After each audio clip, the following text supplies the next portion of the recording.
Hello there, this is Zhelnov, and I'm here today to tell my story.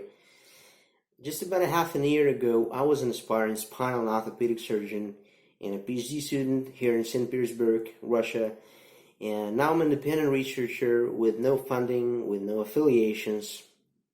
So what happened to me? Well, at first, COVID-19 came, but that wasn't the worst of it, because just after that, my chronic atopic dermatitis relapsed, and that was effectively the end of my clinical career. No one saw it coming, and well, actually, I'm still unable to continue with my clinical activities. And as to the PhD studies, well, I had to quit because of some critical ethical issues that I just couldn't get on with anymore. So here we go. I became an independent researcher, and that's quite an unusual thing to do on its own, and specifically so in Russia. I'm pursuing a career in evidence synthesis. I've been for a couple of years now, for several years actually, and I have two ongoing projects in evidence synthesis that are both independent, affiliation-free, and crowdfunded, but we'll come to it.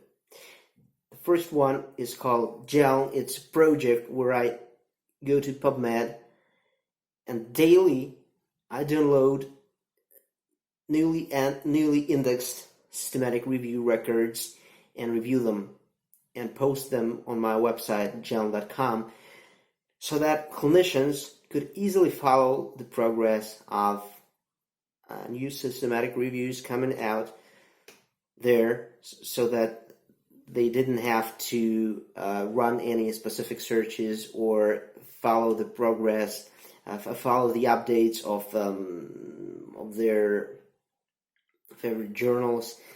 They have lists of new systematic reviews indexed in PubMed. That is almost most of the systematic reviews published in the world, and they are tagged with AMA specialties, and so everyone can access these reviews either by date or by their preferred specialty.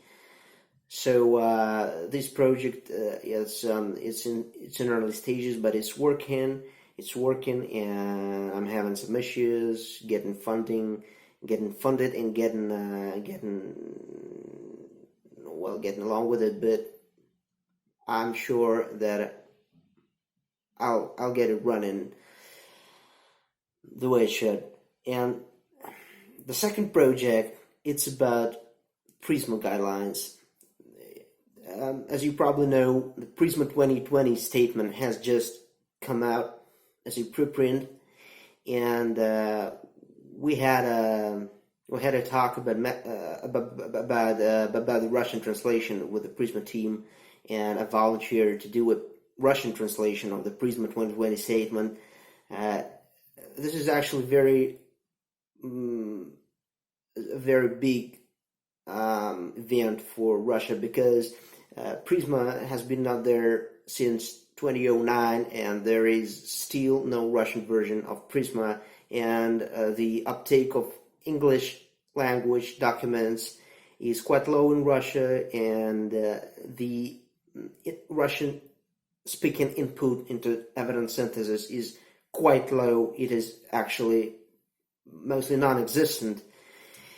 So this is a real way to improve this impact, to improve this input from the Russian-speaking community to global evidence synthesis. And so I'm doing this translation. I'm doing it openly. I have created a repository out there online. You can, I'll put the links to these repository in the description of the video.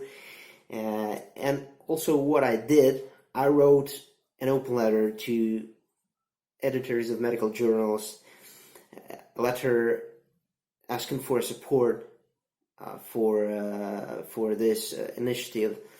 because, as I told you, I have no funding, I have no job, and I'm physically, well, challenged now because of the dermatitis.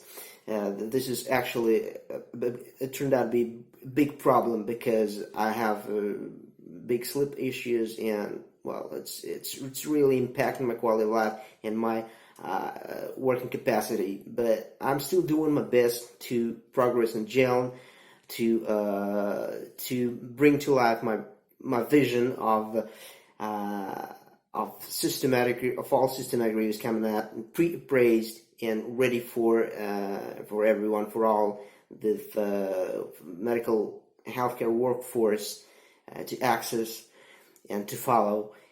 And I'm doing my Russian Prismat when it translates. So I'm calling to you to support these initiatives, to support this this undertaking, because this is actually well, you know, there haven't been many projects in evidence synthesis in Russia. Medical research, to be honest, is stagnating here. Evidence synthesis is well, it's mostly non-existent, and I'm pushing this forward, and I really can do that. But all I need is a little funding. That's not much. That's just to fund myself for now, and so I'm asking you to support myself if you are if you can do that, and spread the word, and spread my open letter to editors of medical journals, and well, I'm asking for your support because I'm alone here, and well, actually, if you kind of help me, that's kind of hard to go on. And so I think that if I don't get funded by the end of the year, it's going to be hard for me to continue these activities, these open science initiatives in 2021. I'm going to have to find some not well paid job and do some other activities, whereas I could have done, you know, all that what I'm talking about, and there is not much of the initiative around here, so it's probably better that I pursue these activities, and then I don't know, have some more standard job. So, but I'm gonna have to do that. Okay, that's it. Thank you for watching, and may the force be with you.